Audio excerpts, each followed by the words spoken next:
Grit, The Power of Passion and Perseverance, by Angela Duckworth. Introduction. Imagine you've spent 2 years of your life trying to get into one of the most exclusive institutions in the world. You've aced your SATs. You've been a star athlete, maybe even a team captain.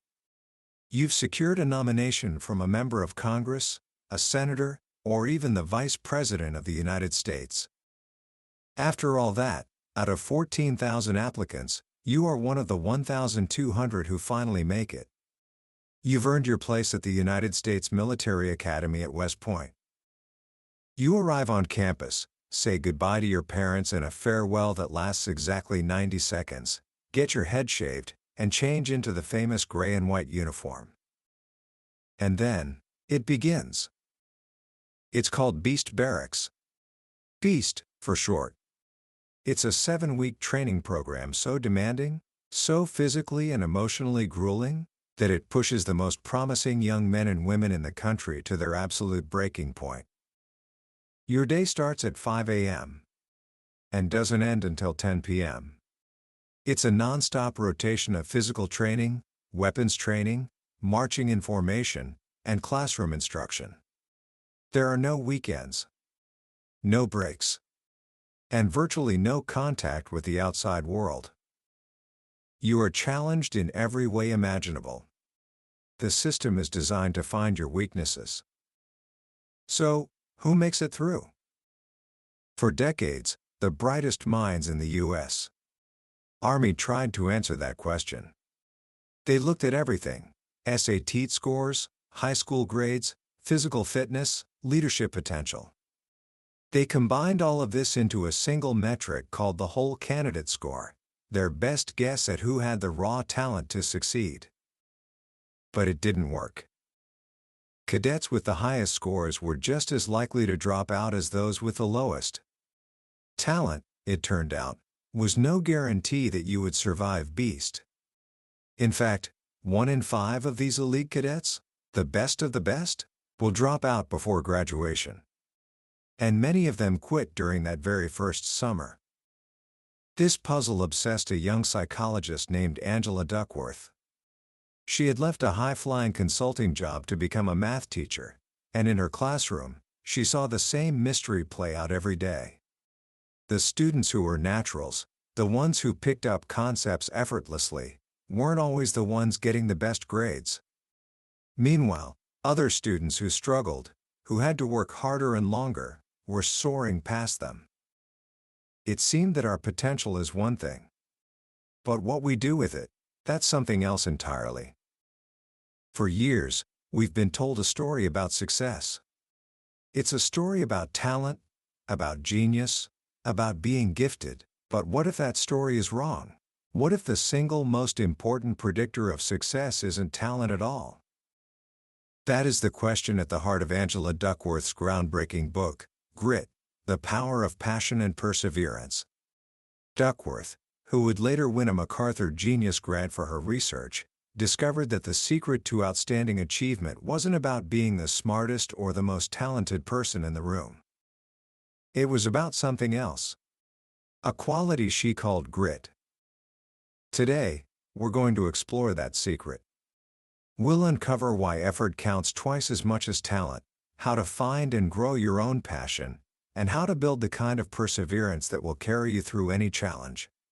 By the end of our time together, you'll understand that success isn't a lottery you win with the ticket of your DNA. It's a marathon you train for. And this book is your training manual. Book summary. Let's start with a simple, powerful idea that changes everything. We are distracted by talent. Think about it. When you see a breathtaking athletic performance or listen to a masterful piece of music, what's your first thought? Wow, they're so talented. She's a natural. He's a genius. We do this almost automatically. We love the idea of the natural, the person who achieves greatness with what seems like effortless grace. Angela Duckworth points out that there's a hidden bias in this way of thinking. When we attribute someone's success to innate talent, it lets us off the hook. Philosopher Friedrich Nietzsche said it best: "Our vanity, our self-love, promotes the cult of the genius." For if we think of genius as something magical, we are not obliged to compare ourselves and find ourselves lacking. Calling someone a natural is a way of saying, okay, they're in a different category. I don't have to compete. But this bias does something else too. It makes us blind to the thousands of hours of struggle, failure, and relentless practice that are hidden behind every great achievement. Take the novelist John Irving, author of The World According to Garp. He's been called the great storyteller of American literature, but Irving was no natural. He earned a C in high school English. His verbal SAT score was 475 out of 800, meaning nearly 2/3 of students did better than he did. He was so severely dyslexic that he had to read with his finger following the words, a habit he still has today. His teachers thought he was lazy and stupid. He was neither. He just had to work harder than everyone else. If my classmates could read our history assignment in an hour, Irving said, I allowed myself 2 or 3. To do anything really well, you have to overextend yourself. Through sheer effort, he taught himself how to write. Rewriting, he says, is what I do best as a writer. I spend more time revising a novel or screenplay than I take to write the first draft. His struggle became his advantage. The slowness forced him to be meticulous. The need to rewrite again and again built a stamina that others never developed. This story reveals the first core lesson from Duckworth's research. She proposes a simple but profound theory of achievement, captured in 2 equations. First, talent x effort equals skill. Talent is how quickly you improve when you try. If you pick up a guitar for the first time and can play a chord progression faster than your friend, you have more talent for guitar. But talent alone is just potential. You have to apply effort to turn that potential into actual skill. Second, skill x effort equals achievement. Once you have a skill, you have to use it. You have to show up, day after day, and put that skill to work to produce something. Achievement is what happens when you take your acquired skills and make them productive. Did you notice the key ingredient? Effort appears in both equations. As Angela Duckworth says, effort counts twice. Talent without effort is just unmet potential. Skill without effort is just what you could have done, but didn't. Think of it this way: someone who is twice as talented as you but puts in half the effort might develop the same level of skill. But because they don't apply that second dose of effort, the effort that makes skill productive, they will ultimately achieve less. The world is full of talented people who don't achieve much. And it's also full of people who started with less talent but, through relentless effort, reached the highest levels of success. So, if effort is so important, where does it come from? It comes from grit. Duckworth defines grit with 2 components, passion and perseverance. Let's talk about passion first, because it's not what most people think. We often imagine passion as a sudden lightning bolt of inspiration. One day you're lost, and the next, you've found your one true calling. The movies love this idea. You see the young chef taste a perfect dish and suddenly know her destiny. You see the musician hear a song and realize his life's purpose. But Duckworth's research with hundreds of high achievers reveals a very different story. For most people, passion is not found. It's developed. It starts with interest. It's a period of discovery, often messy and inefficient. You can't just sit in your room and think your way to a passion. You have to go out into the world and try things. Rowdy Gaines, the Olympic gold medalist swimmer, didn't start with swimming. He tried football, baseball, basketball, golf, and tennis before he ever got in the pool. Swimming was just the next thing on the list, and it wasn't love at first sight. On the day he tried out for the swim team, he went to the library to check out books on track and field, because he was sure he was going to get cut. This early stage of discovery is more like dating than marriage. You're exploring. You're goofing around. You're not thinking about a lifelong commitment, you're just figuring out what you enjoy. This is why, if you're young and feel like you have a fleeting interest in everything and no career direction, you're not broken. You're in a perfectly normal, and necessary, stage of discovery. Psychologist Barry Schwartz compares it to finding a romantic partner. Young people often hold out for the perfect person who is attractive, smart, kind, funny, and empathetic, the absolute best in every way. But that's a myth. A successful relationship starts with finding someone promising, and then you build the love and connection over years of shared experiences. It's the same with a career. The discovery of an interest is just the beginning.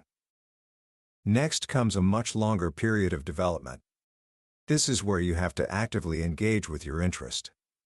You ask questions. You seek out experts. You find a supportive community, teachers, coaches, mentors, and peers who encourage you. Think of Jeff Gettleman, the Pulitzer Prize-winning journalist for the New York Times. His passion isn't just journalism, it's a deep, abiding love for East Africa. But he couldn't have predicted that at 18. It started with a trip he took the summer after his freshman year of college. "This place just blew my mind," he said. That was the spark. But a spark isn't a fire. He came back to school and started taking classes in Swahili. He took a year off to backpack around the world, returning to East Africa. He still didn't know how he'd make a life there. A professor suggested journalism, an idea he initially thought was the dumbest idea. It sounded boring. But the idea stuck. He started working for the student paper as a photographer. He went to Oxford and felt lost. But then, he began to see how journalism could be a path back to Africa, a way to tell the stories of a place he loved. That's when he created a plan. A very deliberate, step-by-step path. Step A. Write for the student newspaper at Oxford. Step B. Get a summer internship at a small paper in Wisconsin. Step C. Work for the Street. Petersburg Times in Florida. And on, until, a decade later, he finally reached his goal, becoming the New York Times East Africa bureau chief. For Jeff, passion wasn't a firework that exploded in a moment of glory. It was a compass. Something he had to build, tinker with, and get right. And once he did, it guided him on the long and winding road to where he ultimately wanted to be. Duckworth explains this using the idea of a goal hierarchy. Imagine your goals are organized like a pyramid. At the very bottom are your low-level goals, the tasks on your to-do list for today. Finish my math homework. Call my friend back. Get to the gym. These are means to an end. Above those are your mid-level goals. Get an A in math class. Be a supportive friend. Stay in shape. These are the why behind your daily tasks. And at the very top of the pyramid is your ultimate concern. Your top-level goal. This is your compass. It's the thing that you care about so much that it organizes and gives meaning to almost everything else you do. It's an end in itself. For Hall of Fame pitcher Tom Seaver, his top-level goal was to pitch the best I possibly can day after day, year after year. This ultimate concern dictated everything. He said, "Pitching determines what I eat, when I go to bed, what I do when I'm awake." Gritty people have this kind of coherent goal hierarchy. Their low-level and mid-level goals are all connected to that one, ultimate concern. They are not capricious. They wake up thinking about the same questions they fell asleep thinking about. A lack of grit, on the other hand, often comes from a confused or conflicting goal hierarchy. Maybe you have a dream at the top, but no mid-level or low-level goals to support it. That's just positive fantasizing. Or maybe you have a dozen different mid-level goals that aren't connected to any single, unifying purpose. You're busy, but you're not getting anywhere. Warren Buffett has a famous 3-step process for prioritizing. First, write down your top 25 career goals. Second, circle your top 5. Third, and this is the most important part, take a hard look at the 20 you didn't circle. These are not your second-tier priorities. These are your avoid-at-all-cost list. They are the things that distract you, that eat away at your time and energy, and that prevent you from achieving your most important goals. Passion, then, is about having a top-level goal that you care about in a deeply enduring way. But passion is only half of grit. The other half is perseverance. This brings us back to those West Point cadets, and to John Irving rewriting his novels, and to Angela Duckworth in her math classroom. It's about the daily discipline of trying to do things better than you did yesterday. It's about practice. But just like with passion, our idea of practice is often wrong. We think that if we just put in enough hours, we'll eventually get better. Duckworth herself admits she used to think this. She's been jogging for an hour a day, several days a week, since she was 18. She's run for thousands of hours. And she's not a second faster than she ever was. Why? Because she's not doing what psychologist Anders Ericsson calls deliberate practice. Ericsson is the world expert on world experts. He studied everyone from Olympic athletes to chess grandmasters to concert pianists. And he's found that the path to excellence is not just about logging hours. It's about how you use those hours. Deliberate practice has 4 key components. First, you set a stretch goal. You zero in on one narrow aspect of your performance that you want to improve. You intentionally seek out challenges you can't yet meet. You focus on your weaknesses, not just what you already do well.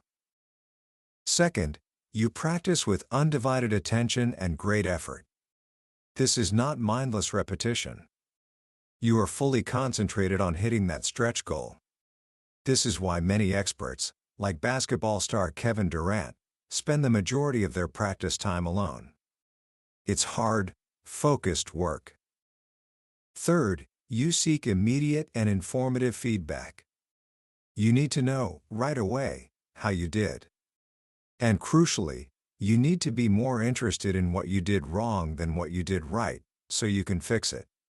This feedback can come from a coach, a teacher, or even just from watching a recording of yourself. And fourth, you engage in repetition with reflection and refinement. You do it again, and again, and again. But each time, you reflect on the feedback and make small adjustments. You keep going until what was once a struggle becomes fluent and automatic. Then, you set a new stretch goal and start the cycle all over again. This is why some people get 20 years of experience, while others get 1 year of experience, 20 times in a row. They're not doing deliberate practice. Duckworth and Ericsson teamed up to study the finalists at the National Spelling Bee. They found that the grittier kids didn't just practice more, they practiced differently. The single best predictor of how far a speller would advance in the final competition was the amount of time they spent doing deliberate practice, solitary, focused work like memorizing new words from the dictionary and reviewing their personal spelling notebooks. What about other activities, like reading for pleasure or playing word games like Scrabble? They had no relationship with spelling prowess at all. And here's the catch. When the spellers were asked how these activities felt, they rated reading and playing games as effortless and as enjoyable as eating your favorite food. Deliberate practice, on the other hand, was rated as significantly more effortful and significantly less enjoyable. This creates a paradox. How can you sustain something so effortful and often unpleasant for the thousands of hours required for mastery? This is where the concepts of deliberate practice and flow seem to collide. Flow, a state described by psychologist Mihai Csikszentmihalyi, is that feeling of being in the zone, where you're so completely absorbed in an activity that time seems to disappear. It feels effortless, spontaneous, and joyful. So, is the path to excellence a painful grind, or an ecstatic journey? Duckworth's research suggests it's both. Deliberate practice is for preparation. Flow is for performance.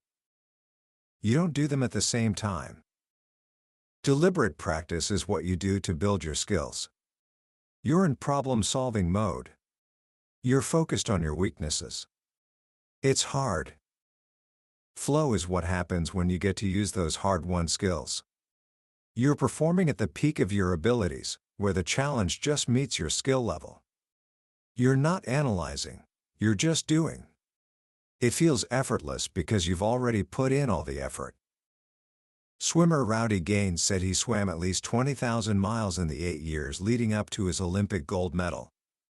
"I'm not going to lie," he admitted. "I never really enjoyed going to practice. I hated practice."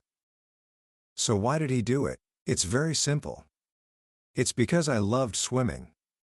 I had a passion for competing, for the result of training, for the feeling of being in shape, for winning. The hard, often unpleasant work of deliberate practice is what earns you the moments of effortless, joyful flow and performance. But perseverance isn't just about practice. It's also about what happens when you fail. When you get knocked down. This brings us to the final psychological asset of gritty people: hope. This isn't the kind of hope where you just wish for a better tomorrow.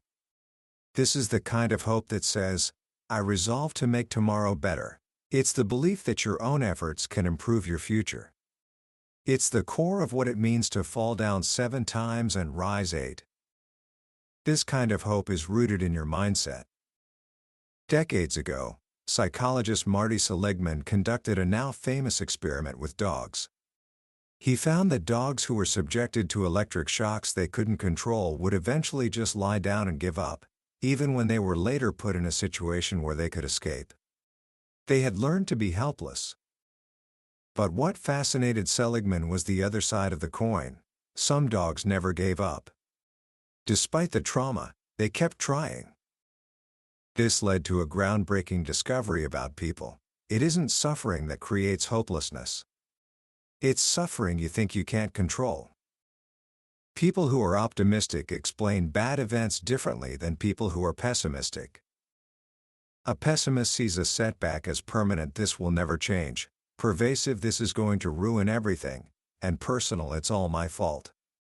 This way of thinking makes it logical to give up.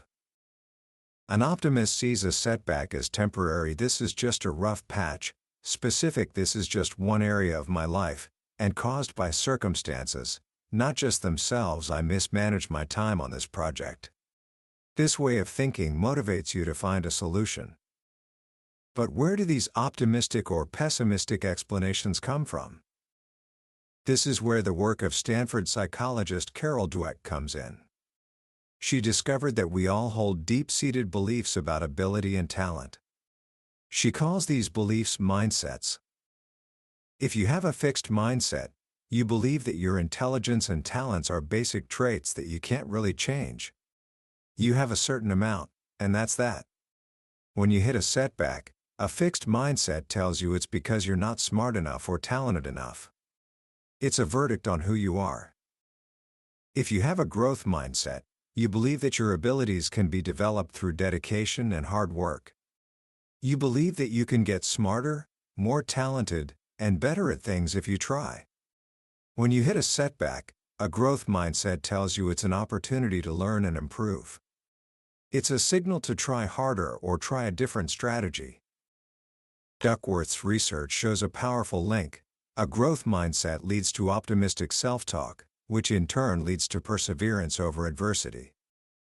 The good news is that mindsets can be changed. You can learn to adopt a growth mindset. One of the best ways to do this is simply to learn about the brain.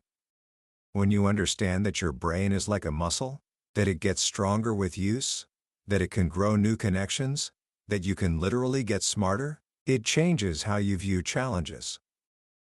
So, we have the four psychological assets of gritty people: interest, practice, purpose, and hope. Interest is the beginning of passion. Purpose is what matures it. Practice is the heart of perseverance. And hope is what sustains you through it all. These are the things you can cultivate from the inside out. But there's another, incredibly powerful way to grow your grit, from the outside in. If you want to be grittier, find a gritty culture and join it. Think back to the swimmers Dan Chambliss studied. He thought he was going to find a special breed of person who could get up at 4 a.m. every day. But what he found was that when you go to a place where everybody gets up at 4 a.m., it's just what you do. It's no big deal. It becomes normal. The people we surround ourselves with have a profound influence on us. The drive to fit in, to conform to the norms of our group, is one of the most powerful forces in human nature. In the long run, the culture you belong to shapes your identity. When you're faced with a tough choice, you don't always do a cold, calculating cost-benefit analysis. Often, you simply ask yourself, who am I, and what does a person like me do in a situation like this? If you're a Seattle Seahawks under coach Pete Carroll, you always compete. It's part of your identity. If you're a Finn, you have sisu, that inner strength, that gut-level perseverance. It's who you are. If you're a West Point cadet, you are part of the long gray line. You don't quit. This is why parenting and mentoring are so crucial. When Duckworth interviewed paragons of grit, she noticed a clear pattern in their upbringing. Their parents were what psychologists call wise parents. They were both supportive and demanding. They offered unconditional love, warmth, and respect. But they also held incredibly high standards. They set limits. They taught their children that you finish what you start. They weren't authoritarian, do it because I said so. And they weren't permissive, do whatever you want. They were a blend of tough and loving.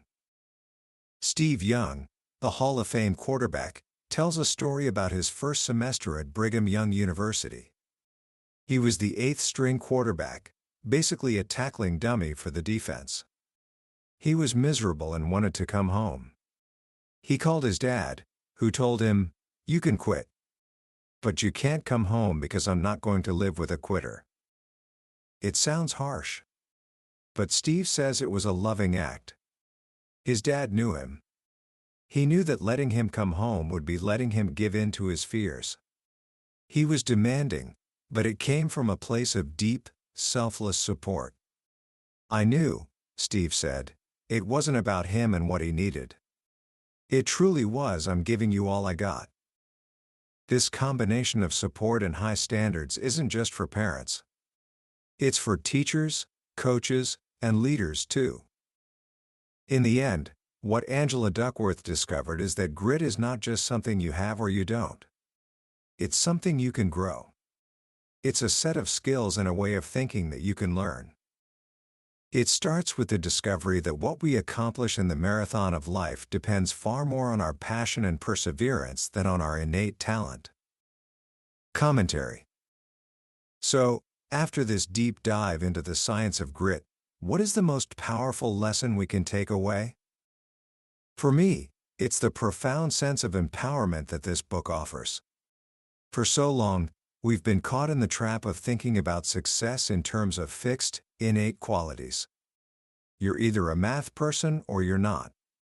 You're creative or you're not. You have talent or you don't. This way of thinking is a dead end. It gives us an excuse to quit when things get hard and to envy the success of others without understanding the journey they took. Grit shatters that myth. It tells us that the power to achieve our long-term goals is not just for the chosen few. It's a quality that can be cultivated. It's a muscle that can be strengthened. This idea puts the keys back in our hands. It tells us that our future is not written in the code of our DNA, but in the habits we build, the mindsets we adopt, and the cultures we choose to join. This is not a message of you can be anything you want to be in a naive, feel-good sense.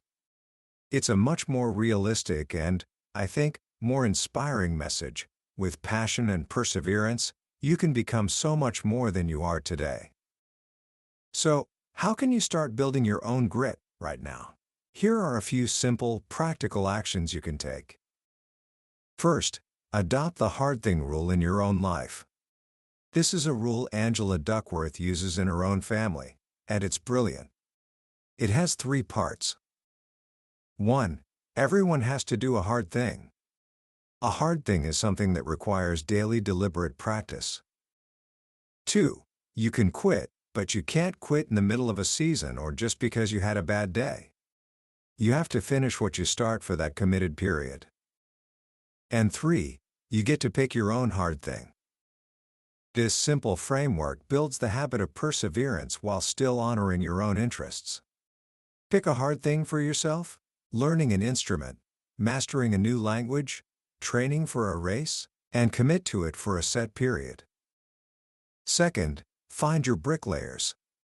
Think about the work you do, whether it's schoolwork, a part-time job, or a personal project. Ask yourself, am I just laying bricks? Am I building a church? Or am I building the house of God? That parable is about finding the purpose behind what you do. It's about connecting your daily efforts to something bigger than yourself, something that helps others. Take a few minutes this week to reflect on how what you do, even in small ways, contributes to the well-being of the people around you. This sense of purpose is the fuel that will keep your passion burning for the long haul. And third, embrace deliberate practice for just 15 minutes a day. You don't need to commit to 10,000 hours right away. Just pick one small skill you want to improve, whether it's writing a clear sentence, shooting a basketball, or playing a single bar of music perfectly. For 15 minutes, give it your full concentration. Set a stretch goal that's just beyond your current ability. Pay close attention to your mistakes and think about how to correct them. This small habit will not only improve your skills, but it will also change your relationship with challenge. You'll start to see that the frustration of not being good enough yet is the very feeling of getting better. We've covered the core principles of grit today, but I'll be honest with you. A summary is like looking at a map of a beautiful country. It can show you the major landmarks and the routes between them, but it can never replace the experience of actually walking the trails, meeting the people, and breathing the air. The real magic of this book is in the stories, the details, and the quiet moments of reflection it provokes. This summary is designed to help you decide if this journey is one you want to take. If anything we've talked about today has struck a chord with you, I encourage you to grab a copy. Reading it isn't just about learning a new set of ideas. It's an experience that can fundamentally change how you see your own potential and the path to achieving it. The link to the book is in the description below. Also, if you found this summary valuable, please take a moment to like this video and subscribe to the channel. It lets us know that we're on the right track, and it ensures you won't miss our next journey into another life-changing book from the billionaire's bookshelf. Let's keep learning and growing together.